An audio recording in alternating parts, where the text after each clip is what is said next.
Good morning, good afternoon, good evening, folks. Michael Zuber, one rental at a time. And as promised, this fine Sunday morning at 9 a.m. Pacific, we have a surprise guest. Let's welcome Aaron to the channel. How you doing, Aaron? Awesome. Great. Awesome. Wonderful. How you doing? I'm doing well, man. So you reached out to me. I want to say it was about 10 days ago or so. I think it was on IG. It might have been Facebook. Anyway, it's a direct message. You are one of my students in my course, How to Get Started One Rental at a Time. And you had a long list of things that you were concerned or afraid of. And I'm like, whoa, lots of stuff here. Any chance, Aaron, you would be up for recording a Zoom call where we can go through each of them? And because I want to record it, I want to help you. And also I want to help others because, again, a lot of things I saw there are not unique to you. So you graciously said yes. And here we are, September 26th, Sunday morning. So, Aaron, thank you for doing that. Real quick, introduce yourself to the audience, who you are, what you do, where you're at, and then we'll just get started. Sure. My name is Aaron Leitz. I live in Mesa, Arizona, originally from San Diego, California. Actually also a student of Pace Morby in Sub 2. Yeah. Been studying, kind of a student of real estate for probably 3 to 5 years now. So Started off reading tons of Bigger Pocket stuff. Yeah. Love Brandon Turner stuff. The Bigger Pockets podcast, super awesome there. Read a lot of books. Like many, I started off before that reading Rich Dad, Poor Dad. So Totally changed my life as well. And then the Cash Flow Quadrant also changed my life too. So secondly, I love those. Both those books are great. Very cool. Yep. So then eventually took a career out here, moved from San Diego to here. I'm a financial consultant. I got clients, work virtually from home, but I have clients all over the country. And so I help people get out of debt and stuff like that. Nice. Great career out here. But during the same time, thinking about those kind of like great bullet points that Robert Kiyosaki talks about in the book, right? Like changing your shifting your mindset. And I think like you, I also grew up in a pretty bad experience. I didn't have parents who were great with money. Yeah, been there. I know what that feels like. Yeah. Divorced family. Not really the greatest influences in terms of how to think about money and think about finances. So a lot of this that we're going to talk about could stem from there because my parents also both, generally speaking, bad with money and also fear-based, right? So scarcity mindset, right? Right. Okay. Yeah, 100%. I wanted to kind of shoot these things by you to, get your thoughts on them because I know you've had so much success in this area. And I feel like one of the quotes that my father always used to say is, study the pros and you can be a pro. I love that. I love that mentality. I think this is why I think mentorships are so helpful. Because if you're not getting the right training, then you got to go find it. At least that's what I've done. Right. Yeah. Totally get it. Yeah. Awesome. Yeah. So I'll tell you a quick story that'll probably kind of encompass like where my mind is at with this. Okay. And I'm just taking notes when you see me look off to the side. So go ahead. Yeah. So the story has to do with the music business. So my father was a famous recording engineer and producer in the 70s. I was born in Hollywood. My dad, was doing a lot of work there. He worked with a lot of really big names at that time in the 70s. So I grew up around music, started playing drums when I was really little, took lessons, had, a lot of mentors there growing up in San Diego, California, played in a ton of bands. And I always came from this mindset, this school of thought that says, do what you love and the money will come. Right. So just, do that. So I would sit there and practice 4 to 6 hours a day. As a matter of fact, much of my life, I'd get the cops called because the neighbors were like, man, this drummer kid next door, he's just doesn't stop. And, man, come on, man. Like it's 9 o'clock at night, you're still jamming, and stuff. Yeah. And so anyway, long story short, and I'll tie this into real estate in a moment, but a lot of the fears that I have in terms of real estate kind of surround around this notion of, hey, if you just work hard enough, you're eventually going to make it, right? And we just know that that's not true in so many aspects of life, especially in my experience, right? So you can kind of see where I'm going with this, right? If you told somebody, hey, if you just, start a band and work hard enough, you'll eventually become a rock star. And that's just not true, right? Yeah, Sorry, not that's true. false. Yeah. And so too, such as things like anything in the entertainment industry, right? Like somebody moves from another part of the country or the world and they come to Hollywood and they want to be a movie star, they want to be an actor or an actress, and they just, they read all these hype up books and they've got mentors and like just work really hard and do all these things and eventually you're going to make it and stuff. And we know that the overwhelming majority of people, not true. No, Sorry, they just don't make it. Mm-hmm.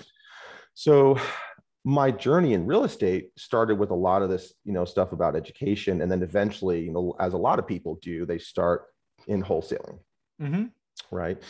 But it became quickly apparent to me, and I'm totally glad to be corrected on this if I have a wrong thinking, but it seems to me that this is a very similar thing.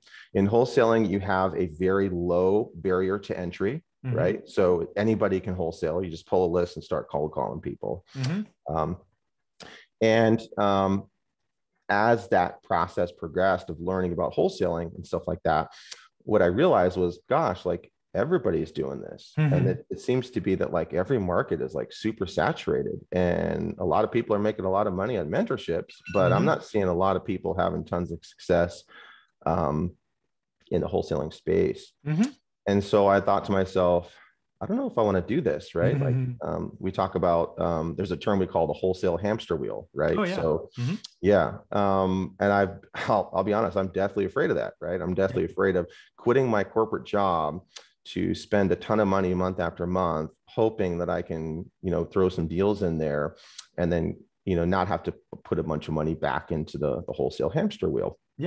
And stuff. And I have many people that I know across the United States that are in that whole hamster wheel. Yeah, and sure. I have no interest in getting caught in that whatsoever. So yeah, as much as I have a ton of bullet points to talk about, but we'll kind of start there, which is just sort of like, not only just fear of failure, but it's fear that like, there's not even a likelihood of success here for most people. And it's not for lack of trying, right? Because they talk about, well, if you just grind hard enough. And the first thing that comes back to my mind is, okay, yeah, if you just try hard enough, you'll become a rock star. It's like, nah, that's just not true. So I wonder, like, if there's a better way. And so that got me thinking along these lines of maybe I should be looking for somebody different who's in a position that I am in, right? And I think that's more toward yourself and my friend Zach Keeps. If you know Zach, he's super awesome, very similar place. I have quite a few friends who are in this position, right? That closer to a life that I want to live and stuff, and different than kind of the wholesaling lifestyle. So I know there's a lot of wholesalers who are very successful, but I know more of them who are not. And so, so, I mean, I really haven't heard a question, but I do have some thoughts based on that. So a couple of things jump to mind. First and foremost, ever since Carleton Sheets, I don't know, you may be too young to hear about Carleton Sheets or Robert Allen, or these are the old school real estate investors who were doing creative financing in the 80s, right? You may have just been born, but in the end, they were doing, what's his name? The guy who goes out with Tony Robbins all the time. Anyways, there's a lot of people that sell the vision of easy money with real estate investing, or selling cars, or crypto, or trading cards, or. I guess a couple of things that come to mind is, if you're chasing easy money, if that's your thing, you're going to be like the actor or actress that runs to LA, thinks they're going to get a gig in 3 months, and pretty soon, best case, you're a waitress or a waiter. Worst case, you're doing something you never thought you would do. Everybody I've ever known to be wildly successful, and I've interviewed lots of them, it takes a hell of a lot longer than any of us want to admit to really create momentum. I've talked to a couple of people that got lucky. I've talked to a couple of wholesalers that closed their first deal in 45 days. Often what happens is they don't have another deal for 6 or 9 months because they don't appreciate what got them the first deal in record time is not repeatable, right? They happen to make that one phone call on that one day that got the person at the right time and the stars aligned. Most wholesalers that I know spend the first year doing nothing. And when I say doing nothing, I mean getting no deals. They're on the wheel, to your example. So I do not prescribe to the notion of burn the boats, right? Quit your job, go all in, get 2-3 months of reserves, and get yourself in such a position that almost you have to be successful. That doesn't work. That leads to shortcuts, high stress, bankruptcy, not a lot of good outcomes. So what I prescribe, and I prescribe this for anything, whether it's real estate or trading cards or crypto or whatever it is, stocks, I don't care. Bust your ass during the day in a day job, 9 to 5, 9 to 9, whatever it is. And then, God damn it, go build your side hustle after. I did that for 15 years. And it starts really slow, right? We had 1 rental the first year, 3 by the end of year 2. We had 8 by the end of year 4. 8 rentals when you have 2 6-figure incomes isn't going to do squat, right? It probably pays. It probably paid both our car payments. Let's be fair. Let's not be too crazy. So I mean, it was meaningful. A couple of car payments, but it wasn't paying our mortgage, I don't think, at the time. However, if you stay at it long enough, and 8 becomes 20, and then 40, and then 80, and then 100 after a decade or 15 years, it's pretty cool. But I would never, I mean, one of the things you sent in your note is, I got to be successful in 2 years. I'm like, fuck that. There's no promises. It's very unlikely. Yeah, you could win the lotto too. I'm not going to be here. I'm not going to ever tell anybody they could get done in 2 years. That's well, to be fair, it was more of a question, but yeah. Yeah. It's like, I'm not saying that. I'm not even, I mean, again, I think I said in my reply, I can't say 2 years. I mean, heck, it took us 15. But again, I say keep your job, right? Bust your ass being a financial planner, financial analyst, look for the extra work, get the extra certifications, but also learn your market, right? The problem with wholesaling, flipping, even buy and hold is too many people spend too much time looking for the perfect market or the perfect this or the perfect that, when it all comes down to buying great deals, right? Now that you're in my course, you will see that the first 60 days, you're defining a buy box, and it's really boring. You look at it every day, and then when you're done, right? If you want, you can network a little more. You can play with a POC or a trial that's in there, but you're done, because you're trying to figure out what an average deal is, and whatever your buy box of choice is, whether it's Mesa or San Diego or Cleveland, I don't care where it is. But that's all you're trying to do, because once you figure out what average is, then you go do good and great deals. And to me, real estate investing is, I call it golf, but let's call it playing the drums. At some point, playing the drums, you were better than most. And the more you did it, you were probably in the top 5%. The more you did it, you were probably in the top 2%. That's all I can promise. Are you going to be the next, I don't know, who's a famous drummer? I have no idea. Neil Peart. I'd have no idea what he is. Neil Peart. And I promise you're going to be him? No freaking way. However, if you do this long enough, just like playing the drums, you could be in the top 2%. And when you're in the top 2% of real estate investors, it's a pretty good place to be. Cool. Love it. So yeah, I'll definitely shoot my questions toward you, but yes, please. I wanted to start with those things. Yeah, this is all for you, man. This is what I wanted to happen, because lots of people are in your position. Lots of people want it now, want it fast. A lot of people go to wholesaling. The reason they go to wholesaling is quick money. They see the checks. They don't see the hamster wheel. They don't realize all the apps and the lists and the mails and the quality of life and this and that and this and that. And I don't know what the burnout rate in wholesalers are, but I'm going to guess it's 80%.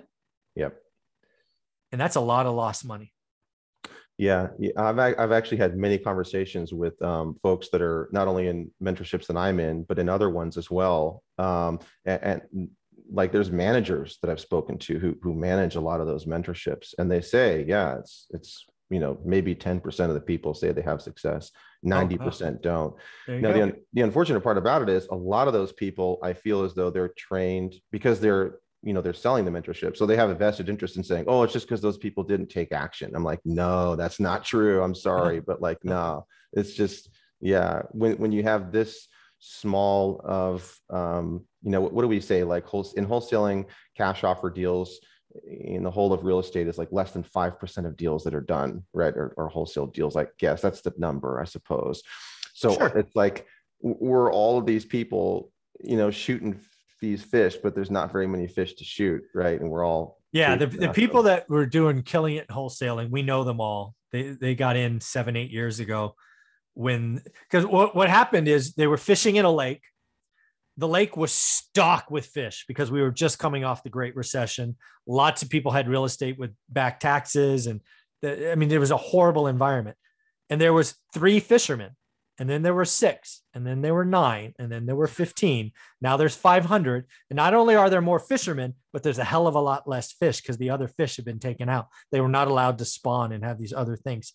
Will there be more fish added in the future? Yeah, we'll have another recession. It could be deep and dark, and recessions beget pain. So mayfish will come, but we're not there today, dude. The last year has been the hardest time to buy deals. Try to be a wholesaler in the last year. Oh my God. No, especially a new one. Oh, crazy. Yeah. Yeah. And that's why for the longest time, I resisted, within the other mentorships I'm in, I resisted getting a bunch of cold callers, pulling lists and doing all this stuff because I knew a bunch of people that were doing it and they were just throwing money down a pit. And I said, I don't want to do it because I've done that in my life in the past. And it would not feel good. I would freak out. Okay. Well, yeah, that's great. I really like the fact that we're on the same page in terms of not burning the boats, because I've burned the boats 2 or 3 times in my life and I drowned. Yeah. Starve or drown. Neither one's good. Yeah. Not liking that plan very much. So I suppose a lot of people will maybe share that sentiment. Hopefully. Yeah. And I can only use my experience. So I'm 30 years old. I just come off a huge loss. And I decide that, buy and hold rentals, i.e. Rich Dad, is going to be my thing. But I had back when I bought the first one, Norris Drive, which I wrote about, which again starts horribly, but ends up okay. My whole intention, I wasn't even thinking about financial freedom or being done. I just wanted a better future. And that's where I think a lot of people need to level set, right? I talk about getting to 4. These freaking people I talk to go, oh, I want 100 or 1,000. I'm like, how many do you have? 0. I'm like, what are you doing talking about 100? You get 1, right? So again, what I would tell you here is we got to reset goals. I'm not talking about financial freedom in 2 years or 10 years. I'm going to be, hey, let's find one good or great deal. And then let's find another and then another, hence the name One Rental at a Time. Yeah, I really like this. I mean, this, you speak to me so much. And I think you speak, Michael, to a lot of people, because I've had in the music world, I've had many mentors, right? But like I wound up eventually finding a couple that spoke to me like they just spoke my language. And I feel like you speak my language. It's not to say that Pace Morby doesn't, right? Pace is phenomenal at what he does.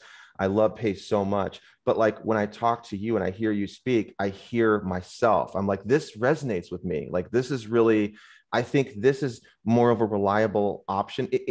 I think it resonates with me because it's my experience in the past of, like getting good at like music or playing. I played tennis as well. And it's the same thing. It's like, you want to get good at tennis, then go out and practice your hits. You're going to have to go practice, right? Yeah, exactly. You want to be good buy and hold rentals. The first 60 days, you're looking at a tight buy box every freaking day.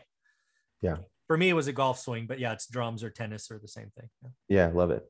So yeah, that being said, so some of the questions I think about a lot are probably the most common one right now is, let's say you're somebody starting out, how reasonable is it to be fearful that, I'm going to buy a 4-plex or whatever, this, I own my home now, but I potentially could move out and rent it or something, but that another variant is going to come and the renters are going to stop paying, because I asked this question in context because I'm a financial consultant. I help people get out of debt, and I have clients all over the country. And I can't tell you, Michael, I look at 100 credit reports a day, and I talk to these investors. I talk to these people where their folks stopped paying. And it's a big worry for me. I'm like, do all the work, all this kind of stuff, find this allegedly great deal. It looks like the yield is great and everything. And then all of a sudden, oh, guess what? Yeah, we're not paying our rent. Too bad.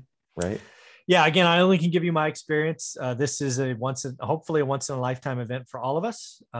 Again, my actuals, I did have people not play, and I had some people legitimately not pay, and then others play the game.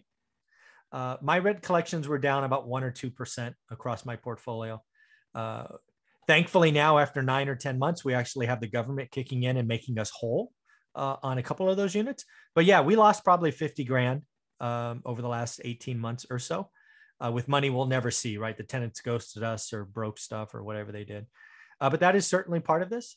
So the first thing I would tell you is the stories are greater than reality. A lot of the landlords I've spoken with, and certainly the ones who have portfolios, the rent collections were better than expected. Like I always talk openly, right? So back in March of last year, I'm like, dude, I don't know what's going to happen. I planned for 50% collections. That's what I planned for. Greatly encouraged. Never less than 95% in any month. The second thing is, as landlords, we need to take ownership. Landlords don't take enough ownership. We say yes to tenants. Just like you're going to have a buy box, you need to have a tenant box. And you get to approve them, right? You can raise credit, you can raise income, you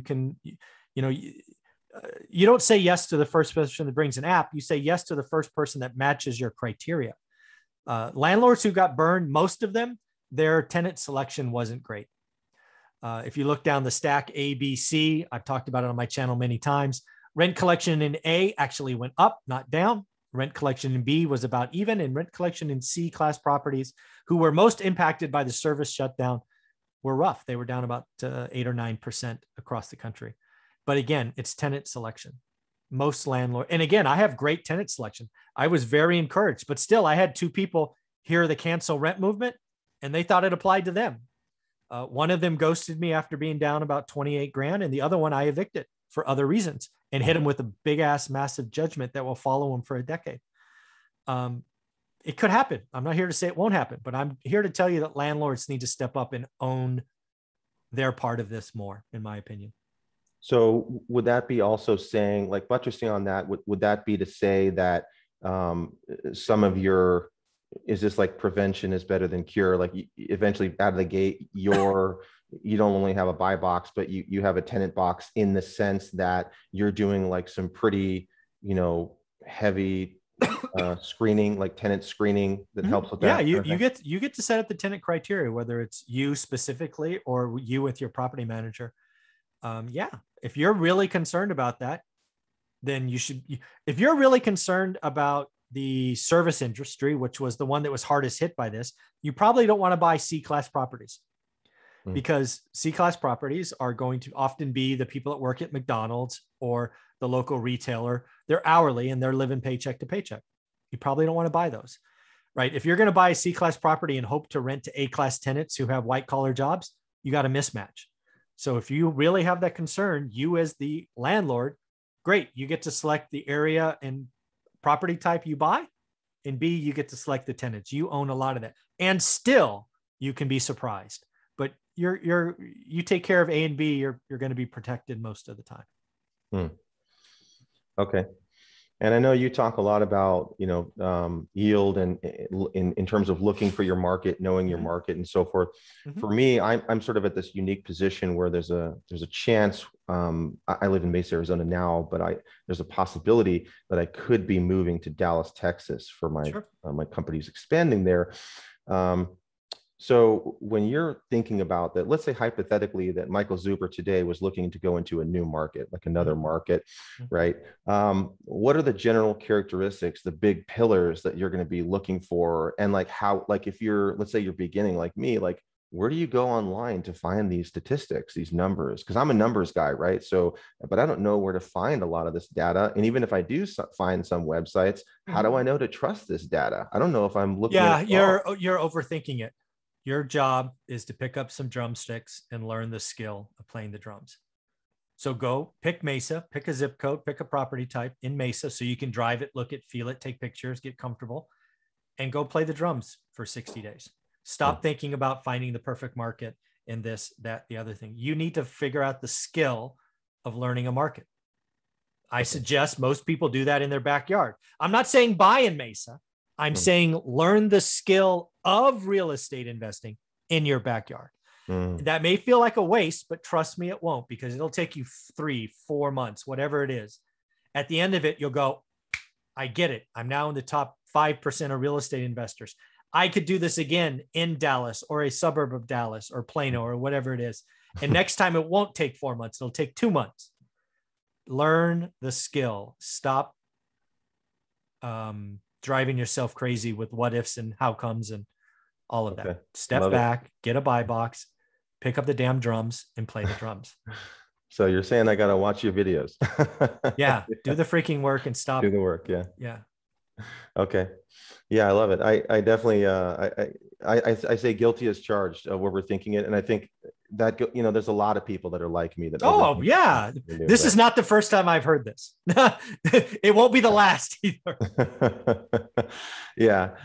And as is so intuitive, right? There's a lot more for us beginners. There's a lot more that seems to be on the line than just picking up drumsticks, right? Picking up drumsticks is, you know, doesn't cost very much money, but if I dump in 50, 60, 100,000, right, into a deal and I'm an idiot and I mess up and I'm like, oh, so that's like, well, that's the key. I want this to be like picking up the drumsticks. Your first 60 or 90 days are zero cost other than a $300 course, right? It is Realtor, Zillow, Redfin, pick your favorite, figure out what a criteria works from you, and then hit it, refresh for 60 days in a row. And I want you to manually move it to Excel or Word or wherever you're comfortable and just see what changes. And at some point, it happens for people at different rates. At the 47th day or the 63rd day, or heaven forbid, the 87th day, it's like, oh my God, the average deal in Mesa, California, or Mesa, Arizona for 3-bedroom, 2-bath homes, single story is X. I get it. That's like picking up that costs you nothing, but you become the expert in Mesa 3-2s. And once you do that once, you know you could do it again. You could take that skill to Dallas, to Huntsville, to Detroit, to freaking Frankfurt, I don't know, Germany. Japan or Germany or Australia. Yeah. It all works. Okay. Let's see. So not necessarily in this order, but another question I have is I have this opportunity potentially to move to Dallas. And if I did that, I live in a 3-2 now, which is my home. Mm-hmm. I would probably rent this out and I can get, as you say, you know, cheap money right now. I can probably, you know, I can, with my lender, I can put down 10% and I can move to Dallas and buy and live in a home there. Do you feel like that's a good move with, you know, the funds I have in terms of that? I do very well in my career. Yeah. Again, it's, you know, there's lots of variables there. I mean, one of the things you could do, well, again, you're going to be far away. Who's your property manager? What's the return? The other thing, because you are a financial planner, you likely know this. If you've lived in that home for 2 years out of the last 5, you could sell it tax-free, right? Up to 250 grand, 500 grand if you're married. You know, so that might be an option, right? I don't know. So I would have to understand that, right? Because again, if you could sell it tax-free, that's just another pile of equity, because maybe the return's bad in Mesa. I have no idea what your mortgage payment is. I don't know what the rent market is. I don't know. Maybe. Yeah. I mean, I think about never selling because of my mindset of saying I want to have, you know, cash flow long term. So I'm thinking. Yeah, I don't know. But I have no idea. I mean, like for example, if Mesa was going to give you 4% and you could sell and walk away with 240 grand tax free, my guess is I could do more than 3% on that 200. And I'm just making these numbers up. Mm-hmm. I don't know Mesa, but if Mesa is a 12% return because you have a low mortgage payment and a huge basis, you know, I don't know. Do the math, as you'll see in the course. Okay. Love it. So it's all about what the numbers say. Love it. It's only numbers. It's just math. It's not even calculus. It's algebra. Wow. Do you feel like some of the deals that you've done in the past, like have been like pretty much what you expected them to be? Or were there like delightful surprises where you were like, this is better than I thought or worse than I thought? Like how much variance is there in, you know, like in the beginning of a real estate deal, you can get in and say, I think this is going to be good. And then, you know, it's always like a relationship. You get in and I feel like there's a lot more to that property that meets the eye. You start learning about it and stuff. So I wonder how much variance. Yeah, I would say with every deal you get better. So Norris Drive obviously turned out rotten because the tenant had to be evicted. But the next tenant was there for 3 years and never missed.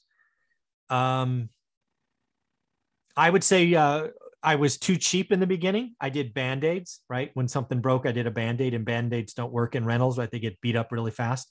So now I like, if something breaks, I replace it, generally speaking.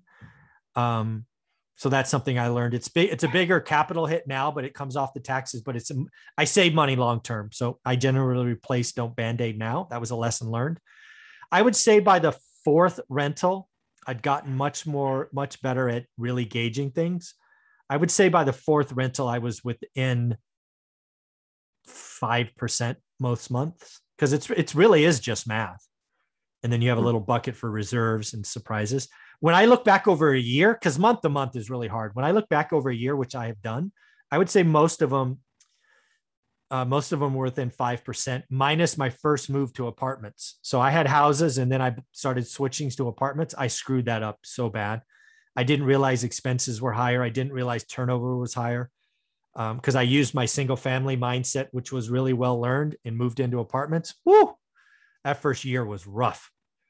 But the pleasant surprises is I don't count appreciation anywhere. And inflation is real. Appreciation is great. I've recycled capital. It's the reason I'm financially free now.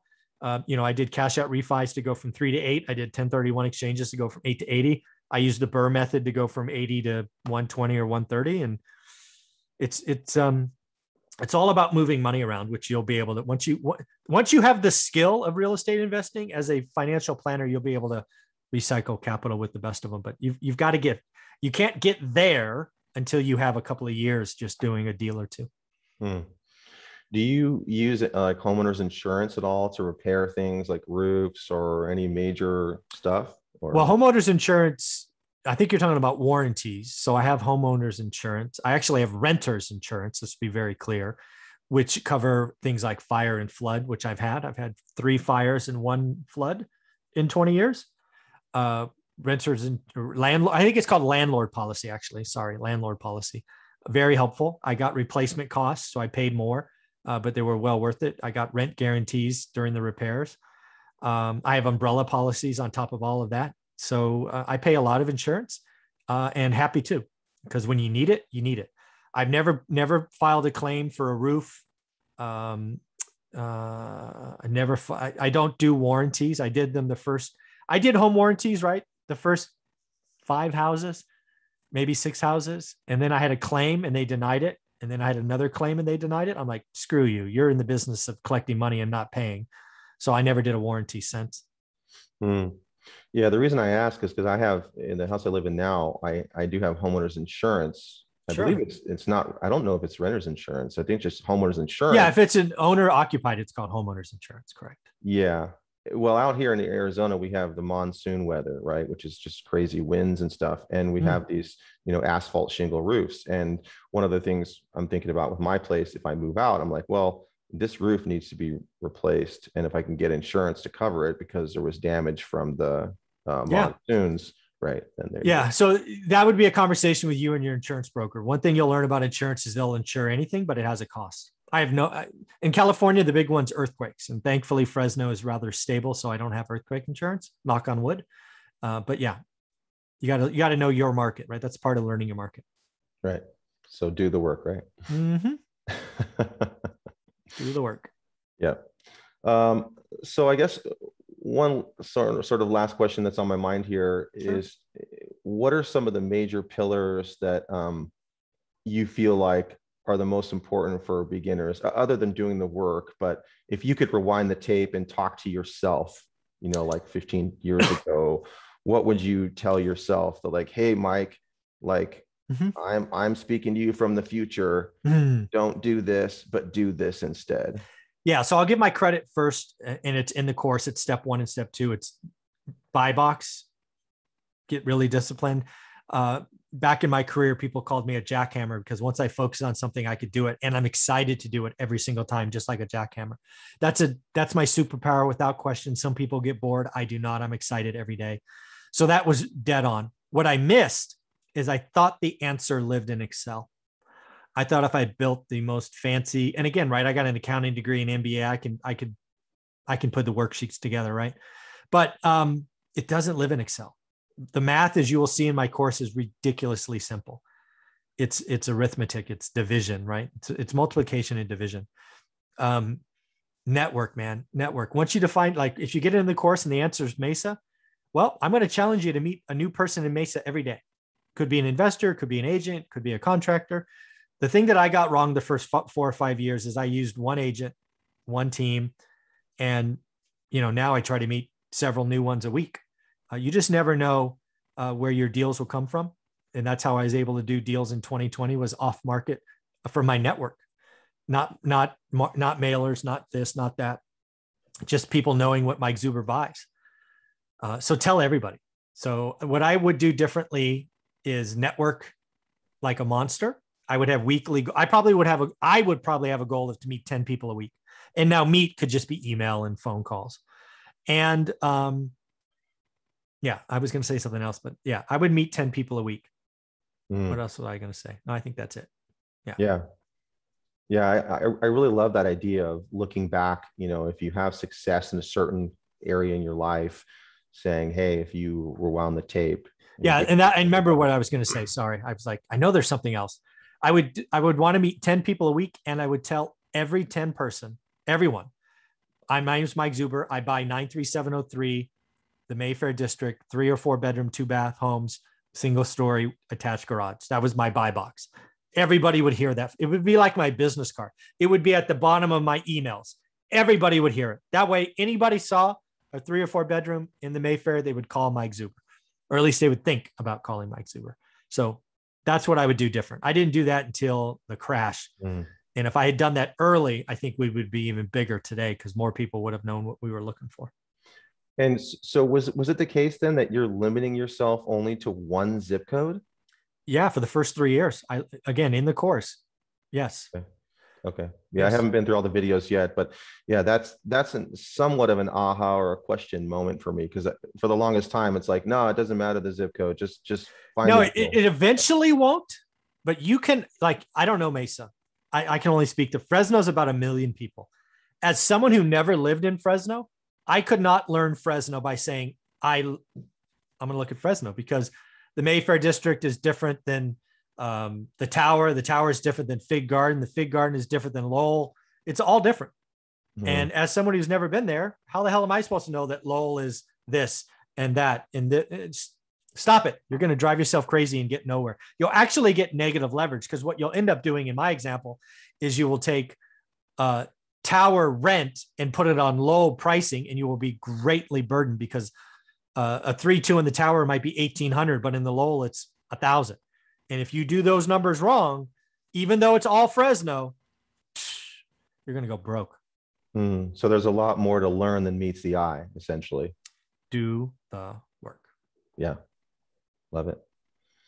Cool. Well, yeah, Michael, thank you for your time. I don't have any other huge questions. I have lots of bullet points of like past fears, but I feel like we've covered a lot of those. And I think that helps a lot in terms of where my focus should be. And maybe that's what's been happening with me in the past couple of years is going, gosh, like, I don't want to dive into this pool yet, because I feel like this could be as cold as ice or get me in hot water, or something. It could be the wrong pool to jump into. So yeah. Real estate investing. There's a couple of things I've come to believe over the years that I try to help more and more people. First and foremost, real estate investing is a skill. I call it golf. We'll use drums in your example. And again, go back to when you first picked up the sticks, I'm sure it was noise. I don't know, a year in, you were playing some songs. A decade in, you were probably being able to look at a sheet of music and play any song. I'm just guessing. Yep. It's the same thing. So right now you're a real estate investor who's got a new set of sticks. Yep. I suggest simplifying it with a buy box and playing the same, I don't know, pattern or whatever it's called. Yep. Until you're comfortable with that pattern. So yeah, that gives me direction. I like you, when I get really passionate about something and I have an extreme focus on a goal, I become the jackhammer as well. I would practice in those years. I'd practice drums for 6 hours a day. Yeah. So let me say something here, right? So once you get into the course, you're going to get a buy box, and sometimes your buy box is not going to change. I do not want you to be frustrated and suddenly say, oh, I'm going to look at a second zip code. Because once you add another one, you're going to go backwards, not forward. If you have a day where nothing changed, great. Shut it down. Go do something else. Go do your day job. Go. If you do anything, go network, right? Back to the things I did wrong. Your buy box is all you look at. Everything else is ignored. Everything else for 60 or 90 days. And so do you think it's not really that relevant whether or not the buy box zip code, so to speak, is in my geographic area, or could it be in another state? Well, again, what I would tell you in the beginning is to really learn the skill. I would do it in my backyard, because sometimes you're going to be like, I want to go drive that one. I want to look at that one. I want to go to that open home, just so you can get a feel. Because one of the things you're going to have to learn is the make ready cost. It's best to do that with somewhere you can drive. I'm not saying you ultimately buy in Mesa. I'm saying it's early. It's easier to learn the skill of real estate investing in Mesa. Okay. Yeah, I love that. That's great direction as well. Yeah.